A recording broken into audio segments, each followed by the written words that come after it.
সকল শিক্ষার্থীকে স্বাগত জানাই। আগামী বছরের মাধ্যমিক প্রস্তুতি পর্বে সিন্ধু তীরে কবিতাটি যথেষ্ট গুরুত্ব বহনকারী একটি কবিতা, সৈয়দ আলাওল রচিত। আজ আমরা এই সিন্ধু তীরে কবিতাটি থেকে যে গুরুত্বপূর্ণ প্রশ্নগুলি রয়েছে তা সম্পর্কে আলোচনা করব এবং তার সঙ্গে সঙ্গে সেই প্রশ্নের উত্তর কেমনভাবে লিখব তার অংশ নির্দেশ করে দেব। তোমরা মনোযোগ সহকারে এই ক্লাসটি শেষ পর্যন্ত অবশ্যই দেখবে, তার সঙ্গে সবাই লিখেও নিও। তবে আরেকটা বিষয় তার সঙ্গে প্রত্যেকবারই জানিয়ে থাকি, এই উত্তরটি আমি নমুনা হিসেবে শুধুমাত্র তুলে ধরলাম, তোমরা নিজস্বতা রাখার চেষ্টা করবে অবশ্যই নিজেদের লেখার মধ্যে, আর অবশ্যই বন্ধুদের সঙ্গে শেয়ার করতে ভুলবে না।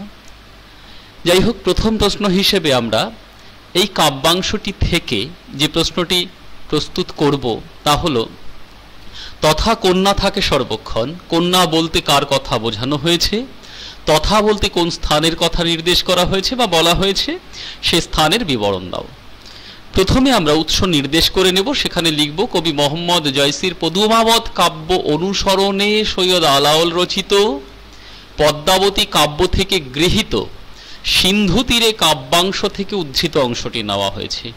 এটা কিন্তু সুন্দরভাবে প্রত্যেকটি উত্তরের প্রারম্ভেই নির্দেশ করবে যে মূল কবির নাম, তার কাব্যের নাম, এবং সৈয়দ আলাওল তার অনুসরণে কাব্যটি লিখেছেন, অনুবাদ করেছেন, সেটা বিস্তৃতভাবে তুলে ধরতে হবে।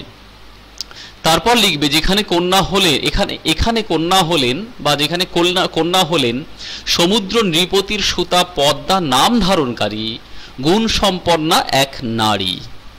তাহলে প্রথম উত্তরটি হলো কন্যা বলতে কার কথা বোঝানো হয়েছে। দ্বিতীয় প্রশ্নে রয়েছে তথা বলতে কোন স্থানের কথা বলা হয়েছে। তথা বলতে সিন্ধু তীরে অবস্থান করা এক দিব্য স্থানের কথা বলা হয়েছে বা নির্দেশ করা হয়েছে উদ্ধৃত অংশে। কেমন? এভাবে দ্বিতীয় অংশের উত্তরটি তোমরা লিপিবদ্ধ করবে। তৃতীয় অংশে সে স্থানের বিবরণ দাও, 3 নম্বরের হেতু এটি লিখতে হবে। অত্যন্ত গুরুত্ব বহনকারী এই প্রশ্নটি। উত্তরটি আমরা কেমন লিখব একটু দেখে নিই। সমুদ্র নৃপতি সুতা পদ্মা তিনি প্রভাতকালে সেই স্থানে তার সখীদের নিয়ে সময় যাপনের উদ্দেশ্যে পৌঁছে যান। সে স্থানটি ছিল সমৃদ্ধ পূর্ণ দিব্য স্থানের ন্যায়। সেখানে ফুটে আছে অতি মনোহর ফুল, তাদের সুগন্ধ চারিদিককে মুখরিত করে রেখেছে। নানা প্রকার ফল ধারণকারী বৃক্ষ সুলক্ষণ সম্পন্ন। সেই স্থানে অবস্থান করছে এক রত্ন খচিত প্রাসাদ, সোনা এবং নানা মূল্যবান রত্ন দ্বারা বিচিত্র রূপে সেই প্রাসাদ অলঙ্কৃত। কাব্যের ভাষায় তাহাতে বিচিত্র টঙ্গী হেমরত্নে নানা রঙ্গিন। এক কথায় মণি রত্নের আভায় অর্থাৎ প্রাচুর্যে যেন চারিদিক পূর্ণ হয়ে আছে। তোমরা এভাবেই দ্বিতীয় অংশের উত্তরটি লেখার চেষ্টা করবে। অবশ্যই এইভাবে একটা ছোট্ট ডাইরেক্ট স্পিচ তুলে দিতে পারো কাব্যাংশ থেকে। এর সঙ্গে অর হিসেবে এই প্রশ্নটি যদি থাকে বা এই প্রশ্নটি না থেকে এটি যদি থাকে, দিব্যপুরী সমুদ্র মাঝার তার বর্ণনা দাও, তাহলে একই রকম ভাবে যে বর্ণনা এখানে আমরা দিলাম সেই বর্ণনাই তোমরা কিন্তু এই দিব্যপুরীর বর্ণনার ক্ষেত্রে রেখে দেবে, লিখবে। এই প্রশ্নটি নিয়ে নিশ্চয়ই কোনো আর প্রশ্ন নেই তোমাদের মনে, তোমরা নিশ্চয়ই বুঝতে পেরেছ। প্রাসঙ্গিকভাবে আরেকটু নির্দেশ করে দিই, দ্বিতীয় প্রশ্ন শুরুর প্রারম্ভে আমি ডেসক্রিপশন বক্সে এই কবিতাটির ক্লাসটির ডেসক্রিপশন লিংক দিয়ে দিয়েছি। তোমরা সেখান থেকে ক্লাসটি দেখে নিতে পারো যারা এখনো দেখোনি, কারণ কাব্যটি সম্পর্কে অনেক কথা সেখানে বলা আছে, যে কথাগুলো না জানলে এই কাব্যের মাহাত্ম্য অনুভব করতে সক্ষম হবে না, প্রশ্নের উত্তর লেখাও তোমাদের দ্বারা সহজে সম্ভবপর হবে না। দ্বিতীয় প্রশ্ন হিসেবে আমরা যেটা দেখব, দেখিয়া রূপেরও কলা বিস্মিত হইল বালা, অনুমান করে নিজ চিতে। কে কাকে দেখে বিস্মিত হয়েছিলেন? প্রথম প্রশ্ন। দ্বিতীয় প্রশ্ন, তিনি কি অনুমান করেছিলেন? উত্তর হিসেবে আমরা প্রথমে যেমন ভাবে উৎস নির্দেশের কথা বলেছিলাম সেটা লিখব। তারপরে লিখব যেখানে কন্যা হলেন সমুদ্র নৃপতির সুতা পদ্মা, সিন্ধু তীরে অচেতন নারী পদ্মাবতীকে দেখে কথা বলেছিলেন। সিন্ধু তীরে যে মাঞ্জসটি পড়েছিল, সেই মাঞ্জসে যে নারী অবস্থান করছে তিনি হলেন পদ্মাবতী। তাহলে তাকে দেখে সমুদ্র নৃপতির সুতা অর্থাৎ পদ্মা তিনি এই কথা বলেছিলেন, আমরা সেটাই লিখলাম এখানে। দ্বিতীয় প্রশ্নের উত্তর, তিনি কি অনুমান করেছিলেন? প্রশ্নের মান হতে পারে 3, আমরা কেমন ভাবে লিখব? সিন্ধু তীরে পতিত মাঞ্জসে এক অচেতন নারীকে দেখে সমুদ্র নৃপতির কন্যা পদ্মা বিস্মিত হয়েছিলেন। তার রূপের ছটায় মুগ্ধ হয়ে তিনি মনে করেন তিনি যেন স্বর্গের অপ্সরী রম্ভার সৌন্দর্যকে হার মানিয়ে দিতে পারে। পদ্মা আরও মনে করেন হয়তো দেবরাজ ইন্দ্রের অভিশাপে সেই নারী স্বর্গভ্রষ্ট হয়েছে। তবে নিকটে পৌঁছে তিনি অচেতন নারীর অগোছালো বসন ও ভূষণ দেখে মনে করেন যে সমুদ্রের ভয়ঙ্কর বাতাসে তার অচেতন ওই নারীর নাও ভেঙেই তিনি সিন্ধুক্লেশে এমন হয়েছেন।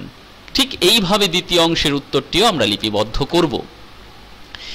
অথবা এই প্রশ্নটি ছাড়া যদি এই প্রশ্নটি থাকে, অচৈতন্য পরিছে ভূমিতে কার সম্পর্কে, কে কোন অনুমান করেছিলেন, তাহলে কার সম্পর্কে? এখানে পদ্মাবতী সম্পর্কে, অচেতন নারীটি, অচেনা নারীটি সম্পর্কে, সেটা লিখব। কে পদ্মা, সমুদ্র নৃপতির সুতা, সেটা লিখব। এবং কি অনুমান করেছিলেন এই অংশটি লিপিবদ্ধ করব সেখানে। সুতরাং দ্বিতীয় প্রশ্নটি নিয়ে নিশ্চয়ই তোমাদের মনে আর কোনো সন্দেহ নেই। অবশ্যই এইভাবে উত্তর লেখার চেষ্টা করো। আর তোমাদের অবশ্যই মনে রাখতে হবে যে 5 নম্বরের প্রশ্নের ক্ষেত্রে আমাদের কিন্তু শব্দের সময়সীমা থাকবে 150টি। আমাদের লক্ষ্য রাখতে হবে তার থেকে অতিরিক্ত বেশি বা কম না হয়ে যায়। তৃতীয় প্রশ্ন হিসেবে আমরা যে প্রশ্নটি এখানে দেখে নেব সেই প্রশ্নটি, চিকিৎসিমু প্রাণপণ কৃপা কর নিরঞ্জন দুঃখিনীরে করিয়া স্মরণ। এমন উক্তিটি কার? এখানে উৎস নির্দেশ করে তারপর লিখব। উক্তিটির বক্তা হলেন সমুদ্র নৃপতির সুতা পদ্মা নাম ধারণকারী গুণ সম্পন্না এক নারী। এতে তার কোন মনোভাব প্রকাশ পেয়েছে? এখানে আমরা যেমনভাবে উত্তরটি লিখব, অত্যন্ত স্নেহপরায়ণ হয়ে পদ্মা অচেতন অচেনা নারীর চিকিৎসার দায়ভার নিজ হাতে তুলে নেয়।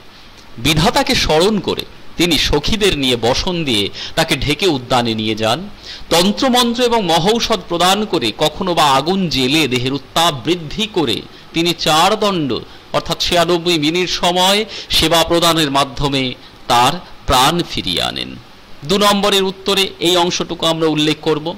এতে তার কোন মনোভাব প্রকাশ পেয়েছে? বাস্তবিকই এই মানসিকতা থেকে তার যে মনোভাব প্রকাশ পেয়েছে সেটা আমরা এরপরে লিখে নেব। কি লিখব? এ থেকে পদ্মা নামে এই চরিত্রের সহানুভূতিশীল ও পরোপকারী মানসিকতার সন্ধান মেলে। পাশাপাশি আমরা একটা জায়গায় দেখলাম তিনি বলছেন যে কৃপা করো নিরঞ্জন, হে ঈশ্বর তুমি আমাকে কৃপা করো।